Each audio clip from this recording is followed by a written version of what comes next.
Eu tinha tudo, menos um filho, até o dia em que encontrei dois irmãos abandonados em uma estrada de terra, sujos, magros, com olhos que me atravessaram como nenhuma conquista jamais tinha feito. Eu não consegui ir embora, e aquilo mudou tudo. Mas o que ninguém me avisou foi o preço que eu pagaria por aquele amor, nem o quanto eu quase perdi antes de finalmente ganhar. Se essa história tocar seu coração, curta e deixe um comentário. Diga também de qual cidade você está assistindo. Rodrigo Almeida tinha 52 anos, um patrimônio que poucos homens ousariam sonhar em voz alta, e uma casa de 6 quartos que nunca havia escutado o barulho de uma criança. Era um homem alto, de ombros largos e cabelos grisalhos nas têmporas, com aquele tipo de presença que preenche uma sala antes mesmo de a pessoa entrar nela. A presença de quem aprendeu cedo que o mundo não abre caminho por gentileza, mas por respeito. Empresário desde os 27 anos, havia construído do zero uma rede de distribuidoras de insumos agrícolas que hoje abastecia metade dos estados do Nordeste.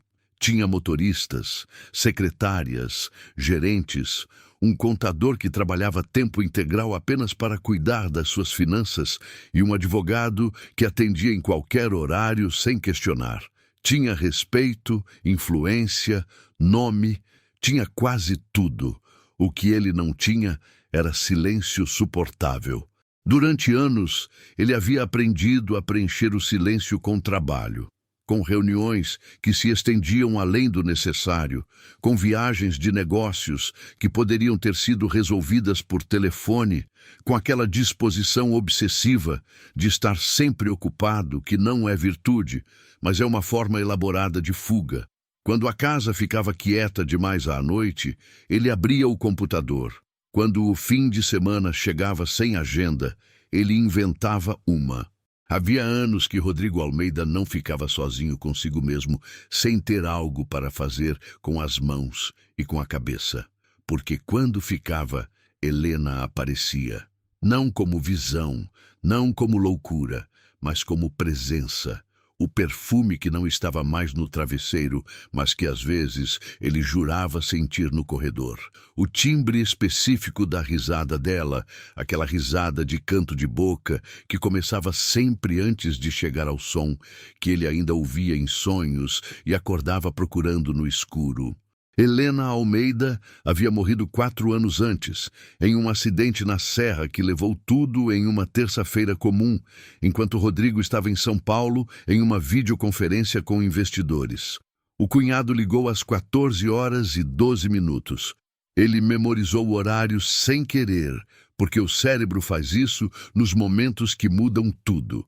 Rodrigo desligou a câmera sem dar satisfação a ninguém. Ficou sentado na poltrona do hotel, olhando para a janela por 3 horas. Não chorou naquele dia. O choro veio semanas depois, no meio da noite, no corredor da própria casa, quando percebeu que o perfume dela no travesseiro havia desaparecido e que aquilo era um tipo de morte que não tinha cerimônia. Helena era a mulher que ria de qualquer coisa, que fazia questão de cozinhar ela mesma no fim de semana, mesmo com cozinheiro em casa, porque dizia que comida feita com pressa não tem alma.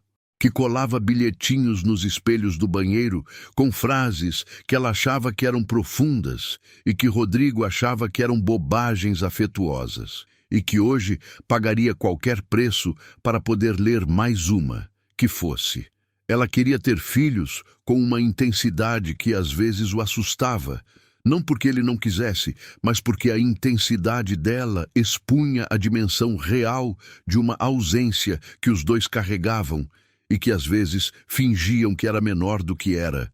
Tinham tentado durante anos. Consultas, tratamentos, esperanças renovadas a cada ciclo e destruídas no mês seguinte. Até que um médico em Fortaleza, com muita delicadeza e poucas palavras, confirmou o que os exames já sugeriam há algum tempo. Rodrigo era infértil. A probabilidade era 0, ou tão próxima de 0 que a diferença era apenas matemática, sem consequência prática. Helena chorou naquela noite, no banheiro, achando que ele não ouvia. Rodrigo ficou na cama olhando para o teto e calculando o próximo passo. Adoção, barriga de aluguel, outras opções. Ele era assim. Um problema exigia solução, não paralisia. Mas antes que chegassem a qualquer decisão, antes que aquela conversa inacabada tivesse a chance de encontrar um caminho, o acidente aconteceu. E aquela possibilidade ficou suspensa para sempre, como uma frase que ninguém jamais vai terminar de dizer. Naquela tarde de abril, Rodrigo voltava sozinho de uma reunião em Quixadá, no interior do Ceará. Havia fechado um contrato novo com um cooperativado da região e o encontro havia corrido bem no papel, mas Rodrigo saíra de lá com aquela sensação familiar de que não havia nada naquele contrato, nem em nenhum contrato, que pudesse preencher o que precisava ser preenchido. Era uma quinta-feira. O sol já baixava para o lado do horizonte, com aquele laranja espesso que o sertão cearense sabe fazer como nenhum outro lugar. Ele poderia ter voltado pela estrada asfaltada. Era mais rápida, mais confortável.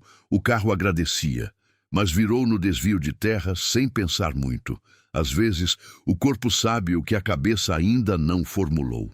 A estrada de terra cortava um trecho de caatinga densa, pontilhada de mandacaros eretos, como sentinelas e juremas com galhos brancos, como osso lavado pelo tempo. O ar tinha aquele cheiro seco e quente de chão que não viu chuva em semanas. Rodrigo dirigia devagar, com a janela aberta, sem música, o que já era incomum, porque ele sempre ouvia algo no carro, qualquer coisa para não ficar com os próprios pensamentos.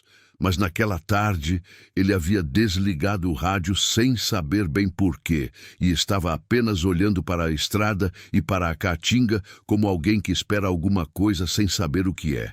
Então os viu. Primeiro achou que eram sombras ou cactos de formato estranho no acostamento, mas o carro se aproximou e as sombras ganharam contorno, e os contornos ganharam forma, e a forma era de crianças. 2 meninos, sentados na beira da estrada, um ao lado do outro, completamente imóveis, como se já tivessem desistido de qualquer coisa que pedisse movimento. Não estavam brincando, não estavam conversando. Estavam apenas ali, naquele imobilismo particular das crianças que aprenderam que chamar atenção pode ser perigoso. Rodrigo pisou no freio. O carro parou numa nuvem fina de poeira. Ele ficou parado dentro por um momento, olhando pelos olhos. Os meninos não fugiram, não se levantaram, não fizeram nada.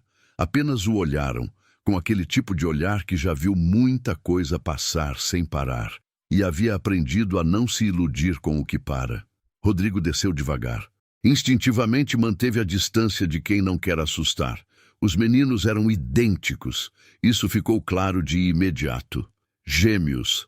Aparentavam uns 8, talvez 9 anos. Estavam com roupas que um dia foram coloridas e agora eram apenas sujas, rasgadas em pontos que revelavam que eram usadas há semanas, sem troca. Os pés descalços apresentavam aquelas rachaduras de quem anda muito em chão seco. O tipo de rachadura que dói e que vai fundo.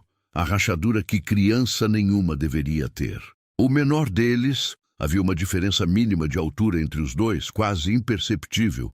Tinha um arranhão na maçã do rosto que já estava fechando mal, com aquela cor amarronzada de ferida deixada à própria sorte. O maior segurava a mão do irmão com uma firmeza que Rodrigo reconheceu na mesma hora.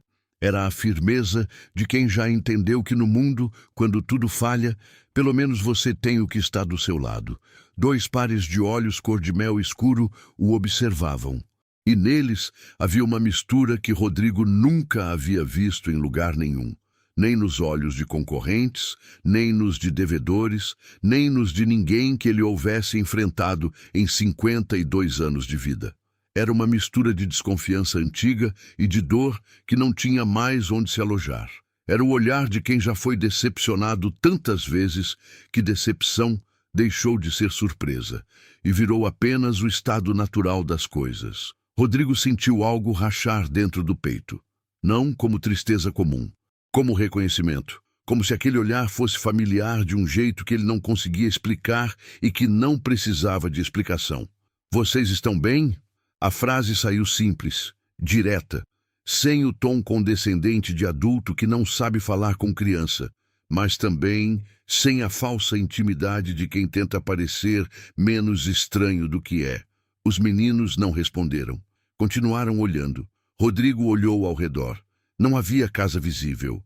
Nenhuma plantação, nenhum animal pastando, nenhuma fumaça no horizonte que indicasse cozinha, nenhum som que não fosse o vento passando entre os galhos da caatinga. Só a estrada de terra se perdendo nas duas direções, o céu ficando mais laranja, e aquele silêncio imenso que o interior do Nordeste sabe construir como arquitetura. Ele abaixou, dobrou os joelhos e ficou no nível dos olhos deles. Um gesto que não calculou, que saiu do corpo antes de passar pela cabeça, da mesma forma que um reflexo sai antes do pensamento. Olhou para um e para o outro, e perguntou com a voz baixa, como se estivesse falando perto de algo que pode se partir: "Onde é a casa de vocês?" O maior apontou vagamente para trás, em direção à vegetação mais densa. O menor ficou olhando para Rodrigo por um momento, examinando, avaliando, com aquela capacidade de avaliação que crianças em situação de perigo desenvolvem como mecanismo de sobrevivência. Então falou com uma voz pequena e um pouco rouca, como de quem não usou a voz em tempo demais. "A gente não tem mais casa." E foi com essa frase, 6 palavras ditas sem drama, sem choro, com a naturalidade absoluta de quem já aceitou o que não deveria precisar aceitar, que Rodrigo Almeida tomou a decisão mais importante da sua vida, sem saber ainda que era isso o que estava fazendo. Naquela noite, Rodrigo não foi embora. Seguiu o caminho que o menino maior indicou. O caminho que apontava para trás, para dentro da caatinga, a pé, pelos primeiros 300 metros de vegetação baixa e pedregosa, num terreno que não era exatamente trilha, mas tinha a memória de passagens repetidas. A caatinga à volta estava tomando o tom roxo escuro da tarde que cede para a noite, e as cigarras haviam começado aquela campainha incessante que o sertão usa como fundo sonoro eterno. Rodrigo seguiu os meninos sem falar, porque percebeu que silêncio era a língua que eles entendiam melhor naquele momento. A estrutura que encontrou ao final do caminho havia sido uma casa. Agora era a memória de uma casa, o esqueleto do que uma família poderia ter sido. 4 paredes de tijolo sem reboco que deixavam entrever a luz lá fora pelas frestas. Um telhado de zinco com buracos por onde as estrelas entravam como convidados que ninguém chamou. O chão era de terra batida, com um colchão fino e manchado jogado num canto que havia sido o leito de alguém, e agora era apenas uma superfície de descanso para corpos que não tinham outra opção. No que seria a cozinha, um espaço sem divisória, identificado apenas pela panela de alumínio torta encostada na parede. Havia uma garrafa plástica de água pela metade e um pacotinho de sal com o canto rasgado, cuidadosamente dobrado para não perder o que restava. No único canto que parecia organizado, havia um saco de aniagem com umas poucas roupas dobradas. Rodrigo olhou para aquelas dobraduras por tempo demais, porque elas diziam mais do que qualquer coisa naquela cena. Eram dobraduras de criança, imperfeitas na técnica, mas cuidadosas na intenção. Era a dobra de quem aprendeu sozinho que precisava cuidar das próprias coisas, porque ninguém mais iria fazer isso. Os meninos se chamavam Caio e Lucas. Caio era o mais alto, o que havia apontado o caminho, o que segurava a mão do irmão. Lucas era o menor, o da voz rouca, o do arranhão no rosto, o que ficava um passo atrás e observava antes de falar. Rodrigo foi aprendendo os nomes aos poucos, da forma como se aprendem todas as coisas que importam. Não de uma vez, mas em fragmentos que vão se juntando até fazer sentido. Sentou no chão com eles. Abriu o lanche que tinha no carro. Umas bolachas de água e sal, uma garrafa de água mineral, uma barra de cereal que estava no porta-luvas há alguns dias e que naquele momento pareceu o item mais valioso que ele carregava. colocou tudo no centro, entre os três, sem fazer cerimônia, sem transformar aquilo em caridade. Apenas partilhou o que tinha e esperou. Caio foi o primeiro a pegar a bolacha, com uma contenção que revelava que havia aprendido a comer devagar para durar mais. Lucas esperou o irmão pegar antes de pegar o seu. Um ritual de precedência que dizia muito sobre quem havia cuidado de quem durante todo aquele tempo. Rodrigo não pegou nada. Não estava com fome. E mesmo que estivesse, não ia comer na frente deles. As histórias vieram em fragmentos, como sempre vêm as histórias que doem. A mãe deles se chamava Marlene. Tinha 26 anos. Rodrigo fez a conta mentalmente e engoliu o espanto sem deixar aparecer no rosto, porque ela havia engravidado ainda adolescente, o que já era uma tragédia dentro da tragédia. Segundo o que os meninos contavam em pedaços desconexos, às vezes parando no meio de uma frase, como se o resto fosse longe demais para buscar, ela havia saído fazer umas coisas 2 meses atrás. 2 meses. Havia deixado um pouco de farinha, um pacote de macarrão e uma frase. Caio repetiu a frase com uma precisão que revelava que a havia repetido para si mesmo muitas vezes, sozinho, nas semanas que se seguiram, como quem repete um mantra para não perder o fio da esperança. Fico de volta logo. 2 meses depois, ela não havia voltado. Durante esse tempo, os meninos haviam sobrevivido como podiam. O pouco que havia em casa, o que conseguiam pedir aos vizinhos mais próximos, uma família de agricultores que morava quase 2 quilômetros adiante e que, segundo Caio, com uma voz isenta de julgamento que machucava exatamente por isso, às vezes dava comida e às vezes não podia. Eles haviam continuado indo à escola nos primeiros dias, mas depois pararam porque não tinha mais jeito de ir. Frase que Rodrigo interpretou como a combinação de fome, vergonha e a exaustão de manter aparências quando a sobrevivência já consumia toda a energia disponível. Ninguém havia acionado o conselho tutelar.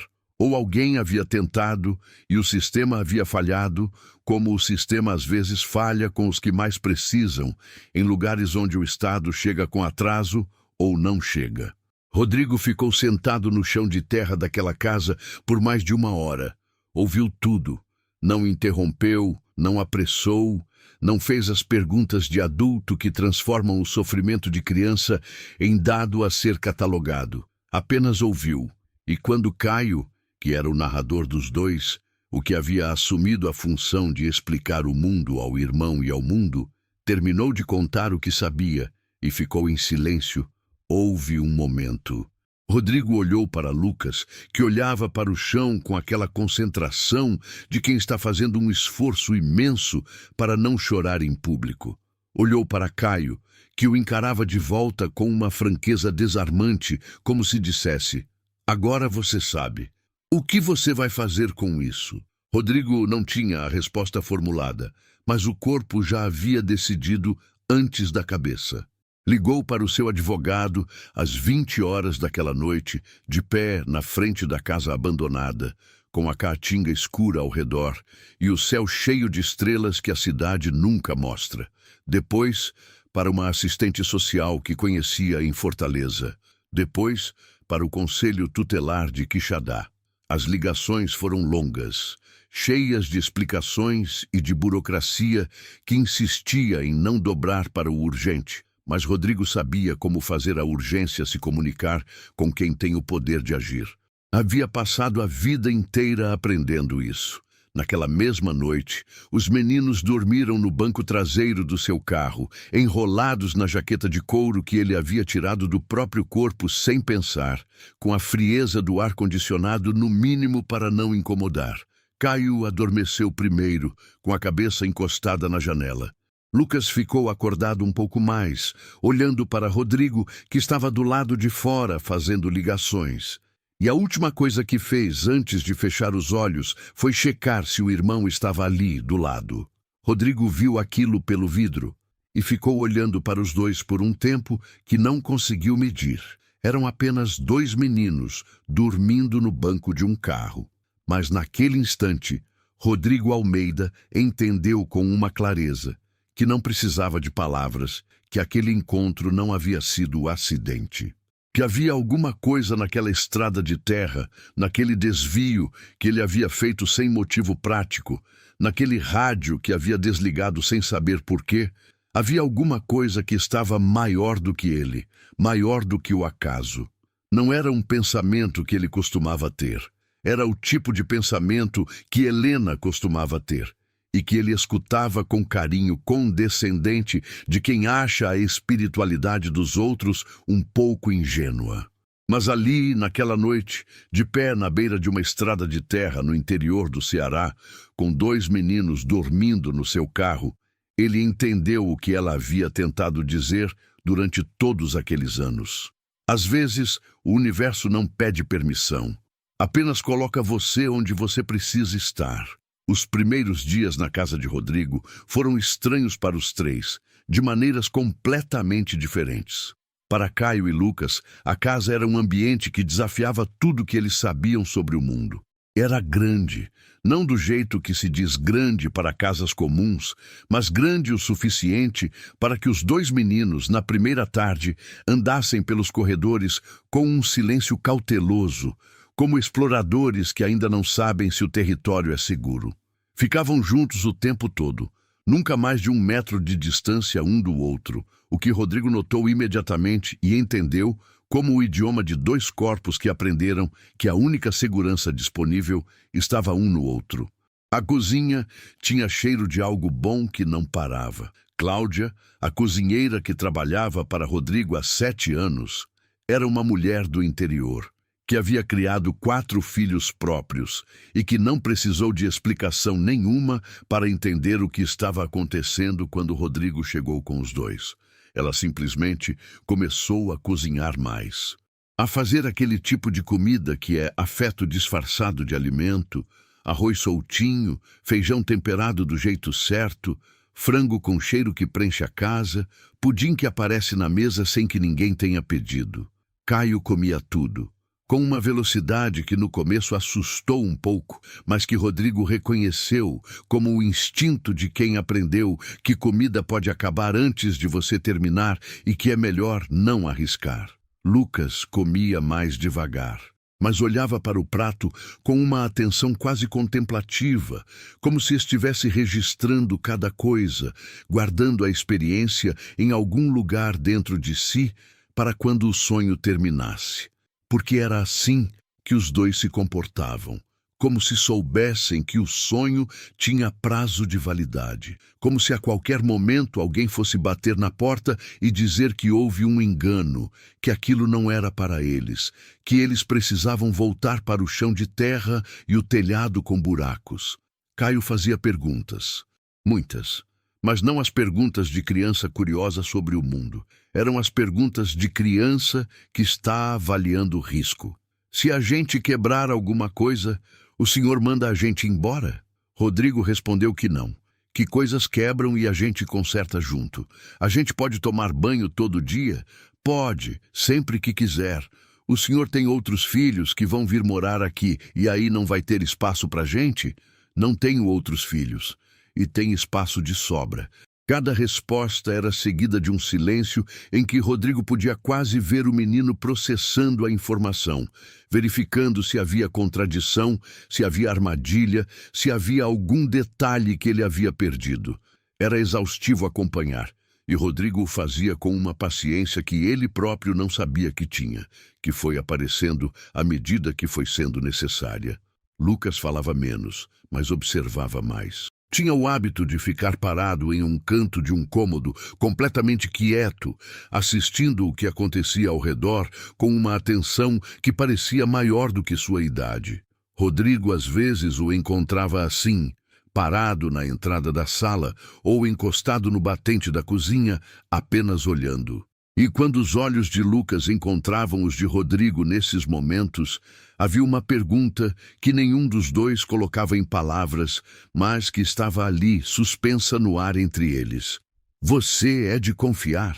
O processo legal de guarda provisória levou semanas e envolveu uma quantidade de papelada que faria qualquer pessoa comum desistir na segunda pilha de documentos. Certidões, declarações, laudos, visitas domiciliares, pareceres técnicos, audiências remarcadas, prazos que venciam e precisavam ser renovados, trâmites que dependiam de carimbos, que dependiam de assinaturas, que dependiam de funcionários que estavam em férias. A burocracia brasileira tem uma criatividade especial para criar obstáculos onde havia urgência, e Rodrigo Almeida havia passado a vida inteira navegando por ela. Sabia exatamente quando pressionar, quando esperar, quando usar o telefone certo para fazer a roda girar um pouco mais rápido. Mas havia algo nesse processo que era diferente de qualquer processo de negócios que ele havia conduzido. Nos negócios, o que estava em jogo era dinheiro, tempo, reputação, coisas que têm substituto. Aqui, o que estava em jogo eram 2 meninos que dormiam a 10 metros do seu quarto e que toda manhã, antes de qualquer outra coisa, verificavam silenciosamente se ele ainda estava lá. O assistente social que fez a visita domiciliar chamava-se Seu Marcos, um homem de cabelo rareando e bigode grisalho que carregava uma pasta com elástico e olhava ao redor com aquele olhar profissional de quem já viu muita coisa e aprendeu a não julgar antes de entender. Percorreu a casa, anotou o que havia, conversou com os meninos separadamente em um dos quartos, uma conversa de 20 minutos que deixou Rodrigo parado do lado de fora do corredor, com as mãos nos bolsos e o coração em ritmo que não era bem o de costume. Depois, antes de ir embora, Seu Marcos olhou para Rodrigo com uma expressão que misturava aprovação com cautela. O senhor está ciente de que pode aparecer algum parente reclamando a guarda? Estava. E que o processo pode demorar meses? Estava. E que crianças em situação de abandono têm necessidades específicas que exigem acompanhamento especializado? Havia agendado psicóloga para a semana seguinte. Seu Marcos anotou tudo, fechou a pasta e, antes de sair, parou mais uma vez e olhou para o fundo da sala, onde Caio e Lucas assistiam televisão. Lucas com um carrinho de brinquedo que Rodrigo havia comprado na véspera. Caio com os joelhos dobrados no sofá e os olhos metade na tela e metade no corredor, sempre metade monitorando o ambiente. Seu Marcos disse, quase para si mesmo, como quem verbaliza uma observação que não estava nos formulários: parece que eles já gostam de você. Rodrigo olhou para os dois e disse a única coisa verdadeira que havia dito o dia inteiro: eu gosto deles também. A psicóloga se chamava doutora Fernanda Castelo, e foi ela quem deu a Rodrigo o vocabulário para entender o que ele estava vendo.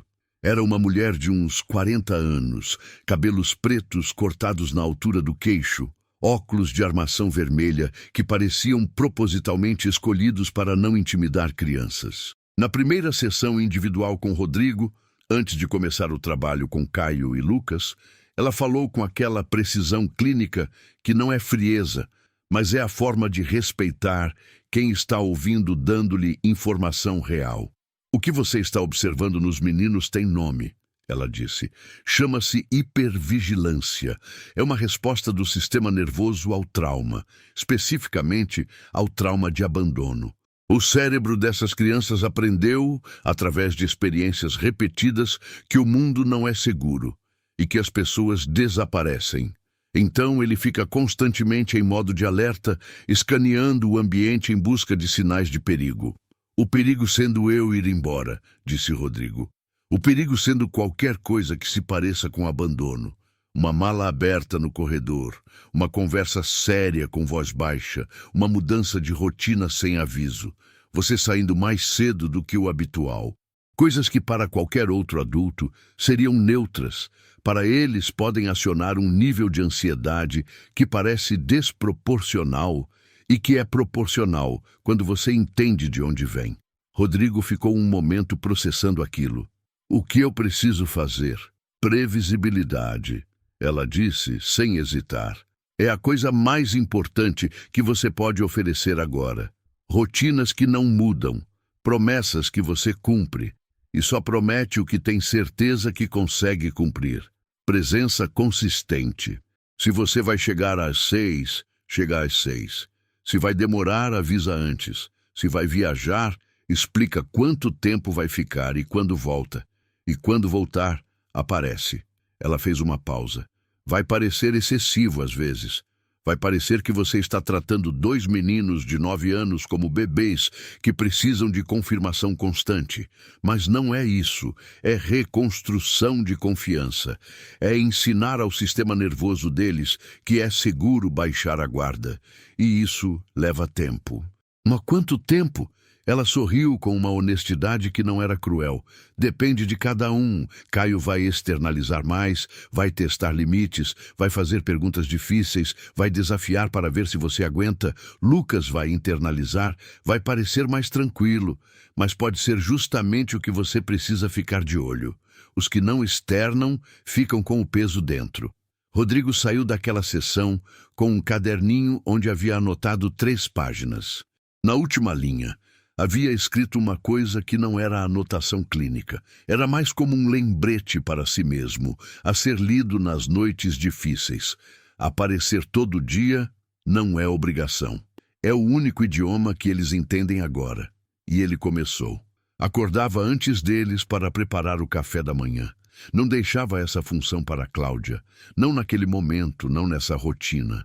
Porque queria ser o rosto que eles viam quando desciam as escadas de manhã. Havia descoberto na segunda semana que Caio gostava de pão com manteiga, mas não gostava de margarina, uma distinção que para qualquer adulto desatento seria invisível, mas que Rodrigo havia captado num detalhe de expressão quando o menino havia mordido a torrada errada e disfarçado imediatamente, achando que ninguém havia visto. Rodrigo havia visto. E a partir de então, havia sempre manteiga na mesa. Lucas desenhava. Isso ficou evidente desde a primeira semana, quando Rodrigo encontrou folhas avulsas com desenhos espalhados pelo quarto. Figuras com muitos detalhes, traços seguros para uma criança da idade, com aquela percepção espacial que não é ensinada, mas aparece em quem tem o dom. Rodrigo comprou um kit de lápis de cor, cadernos de desenho de diferentes gramaturas, uma caixa de aquarela. Deixou tudo no quarto de Lucas, sem fazer cerimônia, sem transformar em presente oficial. Apenas estava lá quando Lucas acordou. O menino ficou olhando para os materiais por um longo minuto, sem tocar, como se fosse armadilha. Então pegou um lápis, o azul, e começou a desenhar. Caio tinha uma velocidade de raciocínio que emergia progressivamente à medida que ele foi se sentindo seguro o suficiente para deixar aparecer. Na escola, para onde voltaram na terceira semana com uniforme novo e material completo, a professora de matemática mandou bilhete para Rodrigo na segunda semana dizendo que o menino havia resolvido um problema de lógica de forma diferente da ensinada em sala, mas igualmente correta. E que ela queria saber se ele tinha aulas particulares. Não tinha. Era só Caio sendo Caio, quando o medo não estava bloqueando o caminho. Rodrigo comparecia a todas as reuniões de pais. Era sempre o único homem sozinho, o que rendia olhares que ele ignorava com a tranquilidade de quem não deve satisfação a ninguém. Assinava o caderno, cobrou as lições com firmeza e sem drama. Festejou as notas sem exagero. Porque doutora Fernanda havia explicado que exagero de elogio também pode ser pressão, e crianças que viveram em abandono às vezes interpretam elogio excessivo como expectativa impossível de manter. Festejou na medida certa. Você foi bem. Eu sabia que você ia conseguir. Houve uma noite específica que Rodrigo gravou na memória como um marco que não precisava de data, porque o corpo se lembra de coisas assim sem precisar do calendário. Estava no escritório de casa, tarde, em uma videoconferência que havia se estendido além do planejado. Uma situação com um fornecedor de Minas Gerais que precisava de resolução naquele dia. Estava concentrado com a tela dividida entre a chamada e alguns documentos, quando a porta do escritório se abriu com um cuidado que ele reconheceu antes mesmo de ver quem era. Lucas entrou. Ficou parado na soleira por um segundo, avaliando como sempre, e então atravessou a sala com aquele andar descalço silencioso que havia se tornado a trilha sonora particular daquelas noites e subiu na poltrona ao lado da mesa. Não disse nada. Não pediu nada. Apenas ficou ali, no canto da poltrona, com os joelhos dobrados contra o peito, olhando vagamente para a tela do computador, sem realmente assistir à reunião. Rodrigo continuou. Falou com o fornecedor, fechou os pontos pendentes, despediu-se. E durante todo esse tempo, Lucas ficou na poltrona. Quando a reunião terminou, Rodrigo fechou o computador e ficou um momento em silêncio. Ao lado, Lucas havia escorregado na poltrona e estava dormindo com a cabeça pendendo de lado, a respiração lenta e regular daquele sono profundo que só crianças conseguem, de cair de um segundo para o outro. Rodrigo ficou olhando para ele por um tempo que não quis medir e chorou, quieto, sem drama, o tipo de choro que não pede nada de volta e não espera testemunha, que é só gratidão pura vazando pelo rosto de um homem que havia passado anos acreditando que esse tipo de coisa não era mais possível para ele. Lucas havia escolhido ficar perto. Não havia pedido colo, não havia pedido atenção, não havia pedido nada. Havia apenas decidido que estar no mesmo ambiente que Rodrigo era onde queria estar quando estava cansado e o dia pesava. E isso, aquela escolha silenciosa e não performática, era mais do que qualquer declaração que a criança poderia ter feito em palavras. O tempo passou com aquela velocidade estranha que o tempo adquire quando a vida tem sentido. Meses se foram acumulando, cada um deixando algo. Caio e Lucas foram para a escola regularmente pela primeira vez em muito tempo. E a transformação que aquilo trouxe foi do tipo que não acontece de uma vez, mas que vai se revelando gradualmente, como uma fotografia que demora a revelar. A professora de matemática pediu para Caio participar de uma Olimpíada escolar. Ele se recusou na primeira vez, com uma vergonha que Rodrigo reconheceu não como falta de capacidade, mas como medo de tentar em público. Rodrigo não forçou. Esperou. 3 semanas depois, Caio disse na hora do jantar, de passagem, como quem menciona o tempo: "Eu acho que vou fazer aquela Olimpíada." Rodrigo disse: "Que bom!" e passou o arroz sem fazer mais alarde do que isso. Caio o olhou com uma expressão que misturava alívio e gratidão. Aliviado por não ter sido pressionado e grato por não ter sido ignorado. Lucas ganhou um concurso de desenho promovido pelo bairro. Não um concurso grande, era uma expo de arte de fim de semestre de umas 5 escolas da região. Mas o primeiro lugar foi dele, com um desenho de uma árvore de mandacaru com raízes que desciam pela folha inteira e chegavam até as bordas, como se quisessem sair do papel. A professora de artes disse que a composição era incomum para a idade, que havia uma compreensão de espaço que chamava a atenção. Rodrigo foi à exposição e ficou parado em frente ao desenho por um tempo constrangedor, sem conseguir virar para o outro lado. A guarda definitiva estava em processo, e o advogado, Dr. Henrique Fonseca, era cautelosamente otimista.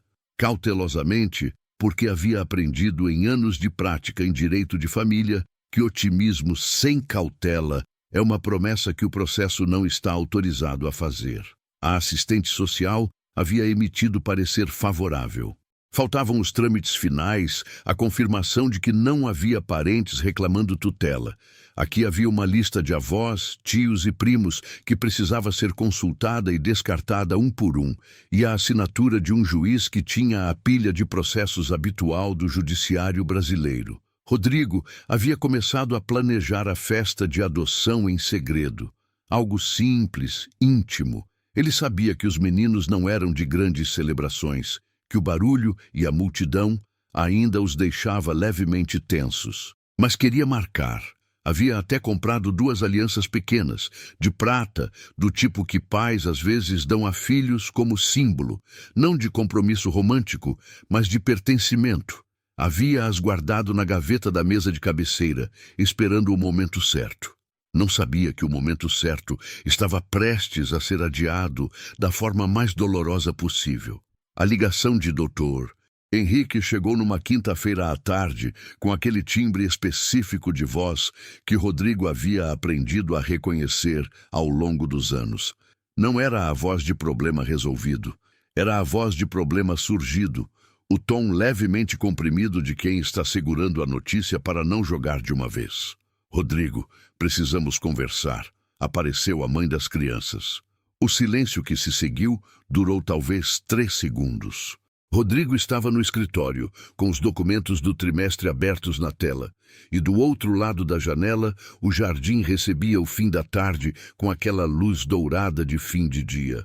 Lá embaixo, Caio e Lucas chutavam uma bola de um lado para o outro.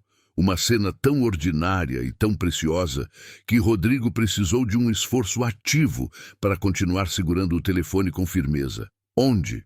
Ela deu entrada em requerimento no cartório de Quixadá. Quer reaver a guarda dos filhos. Alega que passou por problema de saúde, que estava internada, que agora está recuperada e quer exercer o direito materno. Ela tem chances legais? A resposta de Dr. Henrique demorou 1 segundo a mais do que Rodrigo queria. Mãe biológica tem presunção de direito na lei brasileira. Se ela conseguir demonstrar estabilidade mínima e o juiz entender que o vínculo biológico é suficiente argumento, podemos ter uma disputa real. Não é favorita, mas não é impossível. Rodrigo ficou parado por um momento com o telefone na mão, olhando para os meninos lá embaixo. Caio havia chutado a bola com força demais, e ela tinha ido parar atrás do jardim, e os dois corriam para buscar rindo daquele jeito que ainda era tímido, mas já estava se tornando mais natural, mais fácil. O riso de criança que vai esquecendo que rir é perigoso. O que eu faço? Vem para Quixadá comigo, amanhã, e traz tudo. Escola, médico, psicóloga, laudos, fotos, comprovantes. Vamos precisar construir um dossiê completo. Naquela noite, Rodrigo sentou à mesa de jantar com os meninos e não disse nada. Serviu a comida. Ouviu Caio contar uma história sobre uma confusão na aula de educação física que envolvia uma bola, 2 colegas e uma versão dos fatos que divergia em detalhes importantes dependendo de quem contava. Viu Lucas mostrar um novo desenho. Uma casa com 3 figuras humanas de alturas diferentes, 2 menores e um maior. E em cima, escrito com a letra ainda irregular de criança que está aprendendo, mas que já tem a intenção clara. Família. Rodrigo olhou para aquela palavra por tempo demais. Então dobrou o desenho com cuidado e colocou dentro do bolso do paletó, perto do peito. Ficou lindo, disse ele. E era verdade. Mas era também a coisa mais insuficiente que havia dito a Lucas até hoje. Naquela noite, depois que os dois foram dormir, Rodrigo ficou sentado na varanda por muito tempo. O Ceará estava quente e a noite estava quieta, e ele ficou olhando para o jardim escuro, tentando organizar o que sentia em alguma forma que pudesse suportar. Raiva estava lá, sim. Uma raiva fria e controlada, dirigida a uma mulher que havia deixado 2 filhos sozinhos por 2 meses e agora aparecia reclamando direito. Medo também. Não para si, mas por eles, pela possibilidade de que tudo que havia sido construído com tanta paciência e tanto cuidado pudesse ser desfeito por uma assinatura em papel errado. E por baixo de tudo, mais fundo, aquela coisa que não tinha nome fácil, o pavor específico de perder algo que você não sabia que precisava até ter.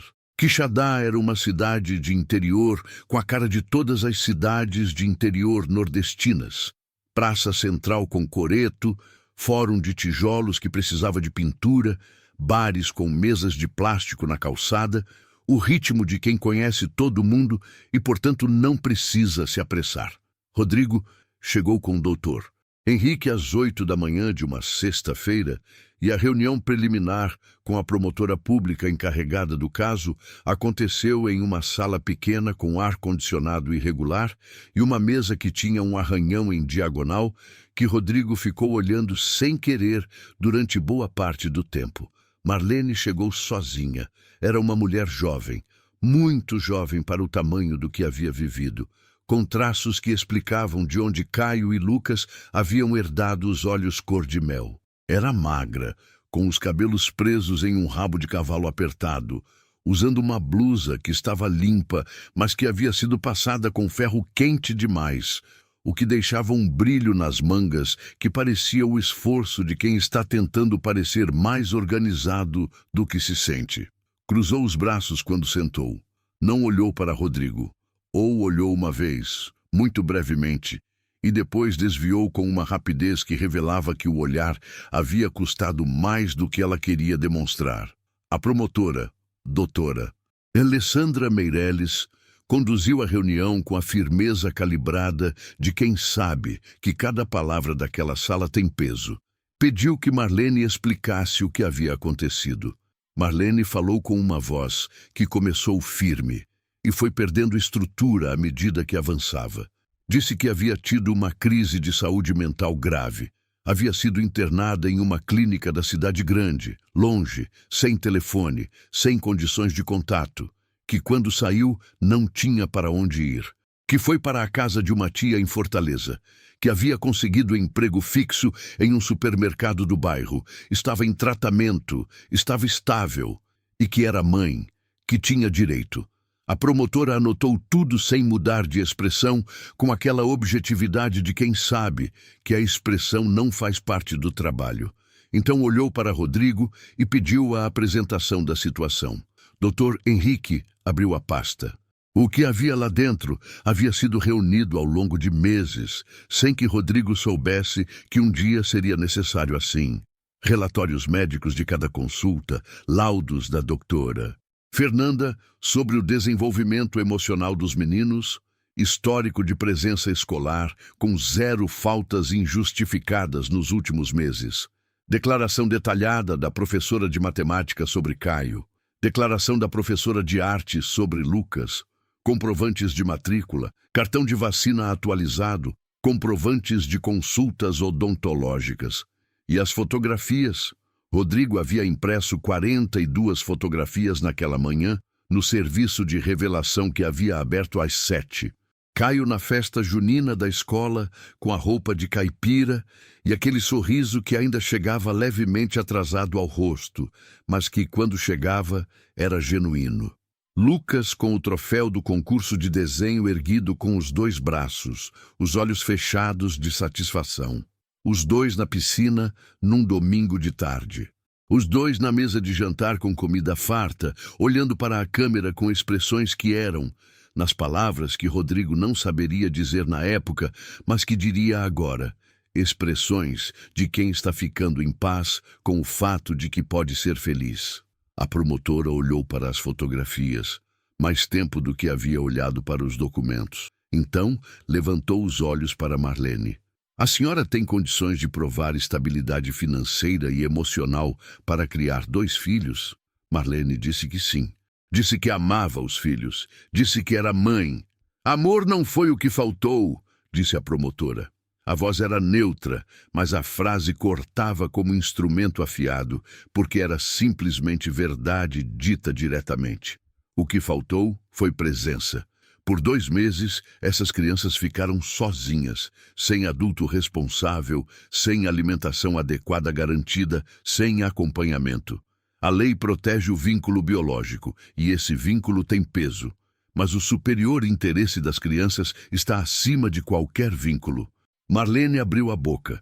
O que saiu não foi argumento, foi um som que não chegou a ser frase, e seus olhos estavam cheios de água. E Rodrigo, olhando para ela naquele momento, sentiu algo que não havia esperado sentir. Pena, não absolvição, não concordância. Pena genuína, a pena de quem olha para alguém e vê não um adversário, mas uma pessoa que havia sofrido também, que havia errado de um jeito que talvez não soubesse como consertar, que era jovem demais quando tudo pesou demais. Mas pena não era argumento, e não era motivo suficiente para devolver 2 meninos a uma incerteza que os havia deixado com rachaduras nos pés e fome no corpo. A reunião não resolveu nada naquele dia. A promotora anunciou que encaminharia para a audiência formal, que os meninos seriam ouvidos por psicóloga do fórum, separadamente, sem a presença de nenhum dos adultos envolvidos, e que a decisão final caberia ao magistrado com base em tudo que fosse apresentado. Rodrigo saiu do fórum com o sol a pino e a sensação de que o chão havia ficado mais instável do que costumava ser. Mas havia outra coisa também, uma determinação que não era raiva nem desespero, mas algo mais sólido do que os dois. Era a certeza de quem sabe o que tem e sabe o que está disposto a fazer para não perder. Naquela mesma noite, em casa, foi Caio quem abriu o assunto. Rodrigo havia guardado silêncio durante dias, equilibrando o que sabia com o que achava que os meninos podiam suportar ouvir. Mas Caio, que havia aprendido desde pequeno que o silêncio dos adultos geralmente protegia adultos, não crianças, ficou à mesa depois do jantar enquanto Lucas tomava banho e olhou para Rodrigo com aqueles olhos sérios que pareciam mais velhos do que a idade permitia. Alguma coisa está errada. Não era pergunta, era diagnóstico. Rodrigo puxou a cadeira. Sentou ao lado dele, e então, com uma honestidade que pesou, mas que era necessária, contou que a mãe deles havia voltado, que ela havia pedido a guarda de volta, que havia um processo em andamento e que um juiz iria decidir. Caio ouviu tudo sem interromper. Quando Rodrigo terminou, houve um silêncio que durou tempo suficiente para que Lucas voltasse do banho, com o cabelo molhado e o pijama ligeiramente torto, e percebesse imediatamente que havia chegado no meio de algo. "O que foi?" perguntou Lucas, olhando de um para o outro. Caio olhou para o irmão, depois olhou para Rodrigo, e foi Rodrigo quem disse mais uma vez, com a voz mais calma que havia dentro de si naquele momento: "Lucas, senta aqui com a gente. Tem uma coisa que eu preciso contar para vocês." E contou de novo, para os dois juntos dessa vez. O silêncio que se seguiu foi de um tipo diferente dos silêncios anteriores. Lucas ficou olhando para a mesa.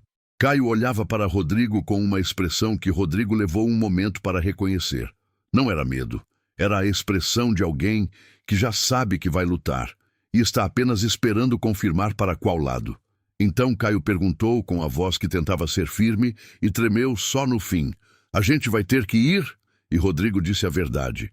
Disse que havia um juiz que ia decidir, que a opinião deles ia importar, que o que eles sentissem e o que eles quisessem ia ser ouvido.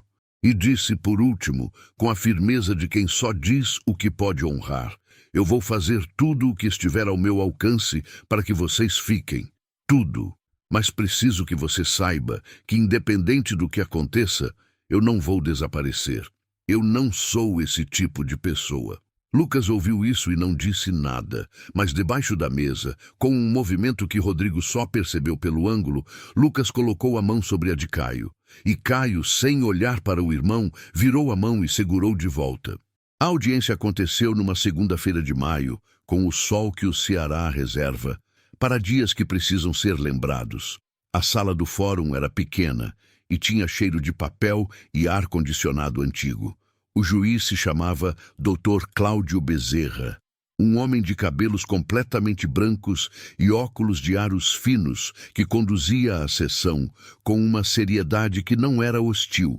Era o peso de quem sabe que suas palavras vão mudar trajetórias de vida e carrega isso com a responsabilidade que merece. A psicóloga do fórum havia entrevistado Caio e Lucas na semana anterior, separadamente, em sessões de 40 minutos cada. Rodrigo havia ficado sentado do lado de fora por quase 2 horas no total, numa cadeira de plástico no corredor do fórum, com o telefone no bolso que não tirou nenhuma vez. Quando os meninos saíram, um de cada vez, Ele os olhou nos olhos, buscando alguma pista. Caio tinha o queixo levantado, o gesto de quem falou o que tinha para dizer. Lucas tinha os olhos vermelhos nas bordas, mas estava calmo. O juiz leu o laudo em voz alta para o registro. Caio havia dito, com palavras diretas que a psicóloga havia transcrito com precisão, que se lembrava dos dias em que havia comido menos do que precisava enquanto esperava a mãe voltar, que se lembrava de noites com medo e do peso de cuidar do irmão menor sendo o único adulto disponível, mesmo não sendo adulto. E que agora, pela primeira vez, não acordava de madrugada verificando se alguém havia ido embora. Que o pai, Caio, havia usado essa palavra sem hesitação, o laudo a reproduzia em negrito, estava sempre lá. Lucas havia desenhado durante a sessão, como a psicóloga havia previsto e documentado como estratégia válida de expressão emocional.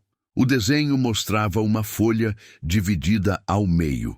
De um lado, havia uma casa pequena com chuva pesada e duas figuras muito pequenas, sozinhas. Do outro lado, havia sol, uma casa grande e três figuras de mãos dadas, duas menores, uma maior. Embaixo das três figuras, Lucas havia escrito uma palavra, uma só, família. O juiz baixou o laudo, olhou para Marlene. A senhora tem algo a acrescentar em sua defesa? Marlene estava com as mãos juntas sobre a mesa. Quando levantou os olhos para o juiz, estavam vermelhos, mas secos. Eu sei que errei, disse, com uma voz que havia perdido toda a armadura. Eu sei que eles sofreram. Eu não estava bem, doutor. Eu entrei em colapso e não sabia mais o que fazer e achei que ficar longe era melhor do que ficar do jeito que eu estava. Parou. Respirou. A próxima frase veio mais baixa. Mas eu sou a mãe deles. Eu os trouxe ao mundo. O juiz não respondeu imediatamente. Olhou para ela por um momento que tinha peso. Então, olhou para Rodrigo. O senhor deseja dizer algo? Rodrigo havia preparado um discurso com o Dr. Henrique. Haviam estruturado os argumentos, enumerado as evidências, planejado a sequência. Mas quando chegou o momento de falar, o discurso foi embora de onde estava guardado, e o que ficou foi mais simples e mais verdadeiro. Eu não sou o pai biológico desses meninos, começou. Não tenho sangue deles, não sou quem os trouxe ao mundo, isso é verdade. Uma pausa. Mas fui eu que estive lá quando Caio teve febre alta em uma madrugada de outubro e ficou delirando por 3 horas. Fui eu que aprendi que Lucas come melhor quando a mesa está quieta e que Caio precisa de exatamente 5 minutos de silêncio depois da escola, antes de conseguir falar sobre o dia.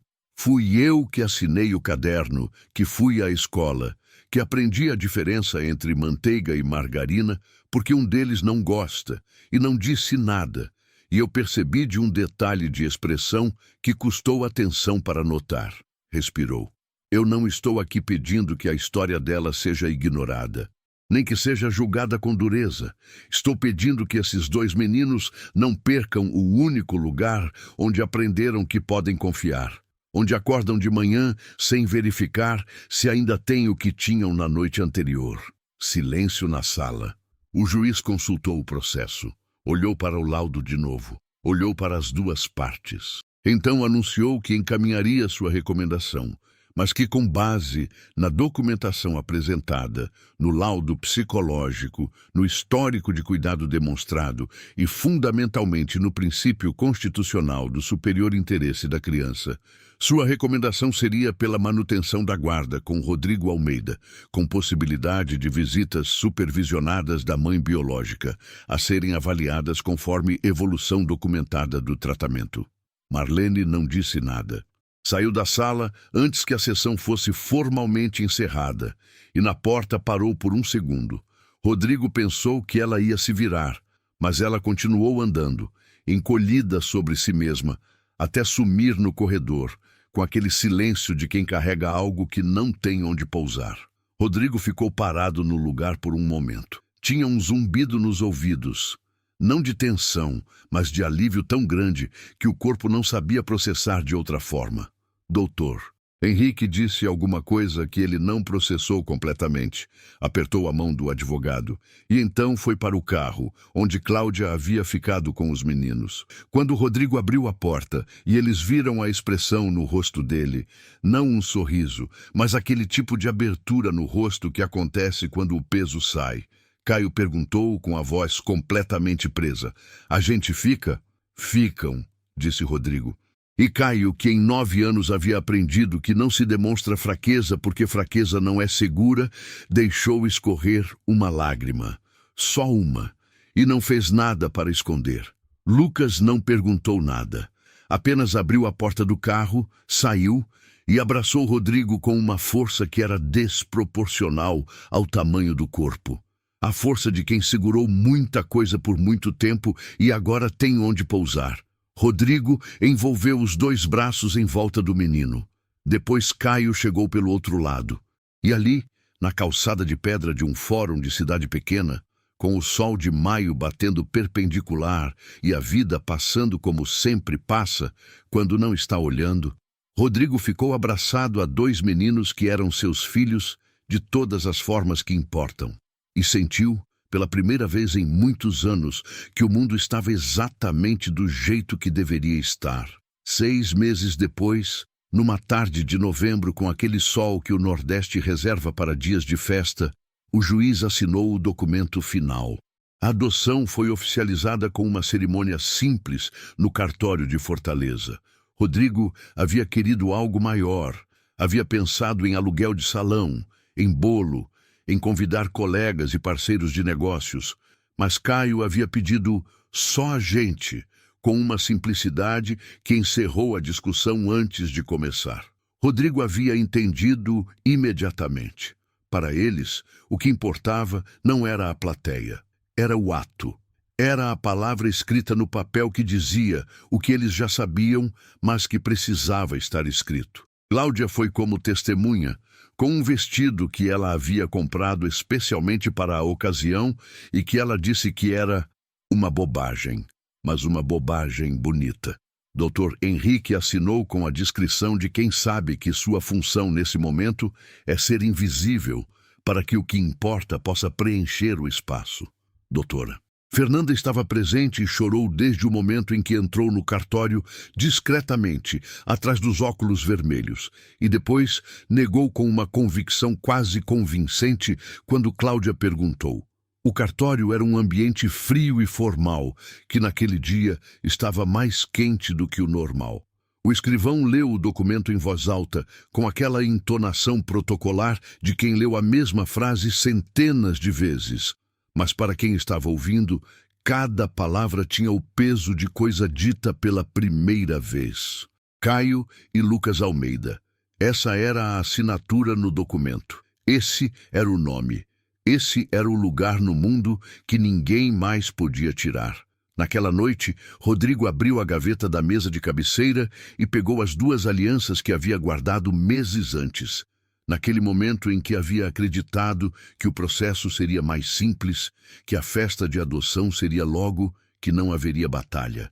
As alianças haviam ficado lá durante tudo, durante as semanas de medo e de audiência, e de noites acordado olhando para o teto, esperando. Sentou na cama entre os 2 meninos, que haviam pedido para dormir no quarto dele naquela noite, como exceção especial que todos os 3 sabiam que não era exceção, era apenas o nome que davam porque chamar de rotina parecia presunçoso.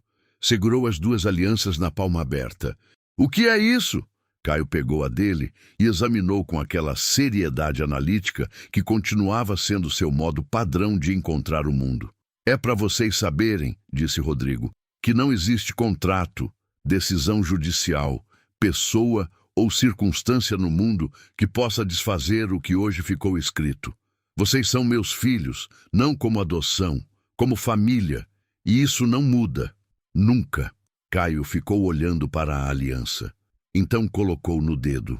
Não disse nada, mas ergueu os olhos para Rodrigo com uma expressão que dispensava palavras. Lucas estava quieto. Olhava para a aliança na palma da própria mão. Uma aliança pequena, de prata simples, que cabia no dedo médio. Ficou olhando por um tempo. Então, levantou os olhos para Rodrigo com aqueles olhos cor de mel que continuavam sendo os mais honestos que Rodrigo havia visto em toda a sua vida. Pai? Disse ele, direto, sem hesitação, sem o recuo de antes.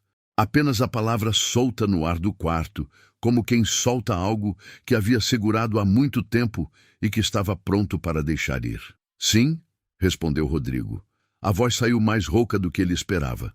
Você tinha saudade de ter filho antes da gente? Rodrigo ficou em silêncio por um momento. Não o silêncio de quem não sabe a resposta. O silêncio de quem quer acertar a resposta porque ela merece ser acertada. Eu nem sabia direito o que era ter saudade de algo que nunca havia tido, disse ele por fim. Mas sim, acho que eu tinha, do jeito que você pode sentir falta de um lugar que nunca foi, mas que parece que deveria ter sido. Lucas assentiu com aquela seriedade tranquila que era tão caracteristicamente dele, como se aquilo fizesse todo o sentido do mundo. A gente também tinha saudade de ter pai, disse ele, mesmo sem saber que era isso que a gente sentia. A gente achava que era só fome. Mas não era só fome. Rodrigo não respondeu. Não havia resposta para isso. Havia apenas o silêncio que se forma quando alguma coisa é dita de um jeito tão verdadeiro que qualquer palavra colocada depois seria menos.